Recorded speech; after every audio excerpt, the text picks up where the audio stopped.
guys, I'm Rebecca and these are my reviews, and today I have an interesting new subscription for you. This is called History by Mail, which I thought was a really cool concept, especially for people who are fascinated by history.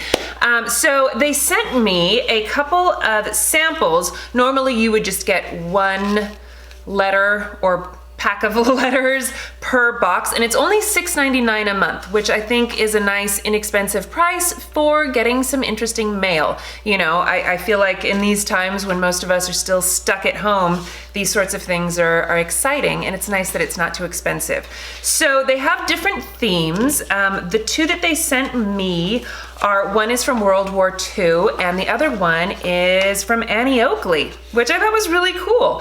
And it was interesting because both of my kids, who are 7 and 8, were like, oh, Annie Oakley, we know her. And my 8-year-old is especially fascinated by World War II stuff. So they wanted me to read these to them, but they're not really geared for kids. So there was a lot of just older language. I mean, it wasn't inappropriate or anything. It was just like, you know, I had to explain a lot of the terms and words, and it is very history. You know, this is not like a cute story. So, but you know, they still enjoyed it. So let me show you the two that I got. I'm not gonna read you the whole thing because it's like a full 2-page thing.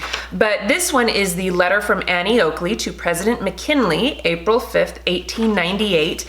And it talks about, you know, what was going on. So you get a little blurb on the Spanish-American War, which I thought was cool because I don't actually know that much about the Spanish-American War. I'm like reading this stuff realizing my history knowledge is not that great. You know, like I always got good grades in school, but I did not retain much of that knowledge, let me tell you. So anyway, it was interesting to read about that. And then it tells you a little bit about Annie Oakley and her story, you know, where she was born and all of this stuff. And, you know, I mean, it's just a 1-page blurb on it, but it was interesting. This is the replica of the actual letter sent from Annie Oakley, and it's got her letterhead, I guess, and then some scribble scrabble down here that it's hard to read. So they do also give you a printed version so you know what it says, and then knowing what it says, you can be like, oh, okay, yeah, now I see it. So, you know, it's just a quick little letter, but it's, I'll read you the letter. So it says, "Dear Sir, I for one feel confident that your good judgment will carry America safely through without war. But in case of such an event, I am ready to place a company of 50 lady sharpshooters at your disposal.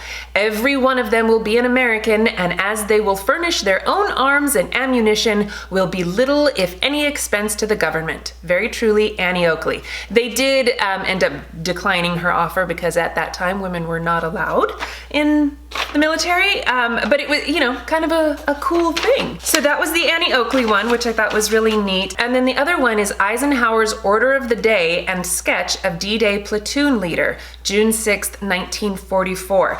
And this one tells you a bit about D-Day and VE Day and Operation Overlord. There's a bit about the Battle of Normandy, and then this letter from Eisenhower to the soldiers. This one's a bit longer, so I won't read that one, but you know, it's basically good luck, here's your equipment, here's what to look for, that kind of a thing, with this picture depicting all of the things that the soldiers would be wearing, or should be wearing, which is interesting. I mean, it has a lot of things that I was like, oh, that's interesting. Didn't know if they had that. Kind of cool. And this was specifically for the Battle of Normandy, so a lot of it was like, you know, for water and stuff. So anyway, I just thought that this was really neat, you know, and I think that anybody could enjoy it. Like I said, my kids were interested in it. If you are a history buff, it might be cool to get these replicas. Or if you're somebody like me who thinks it's neat, but don't necessarily know how much you don't know, it's kind of cool, you know, just to look back. Plus, it's always fun to get mail. So anyway, I will leave all of the information in the description box. I do believe that I have a discount code, so all of that information will be down there for you. Just check that out. All right, well, thank you guys so much for watching. Thank you to History by Mail. I thought this was really cool and an interesting little subscription. Kind of neat, right? So please give this video a thumbs up if you enjoyed it. Share it with your friends. Don't forget to subscribe to my channel if you haven't already, and I will see you in my next video. Bye!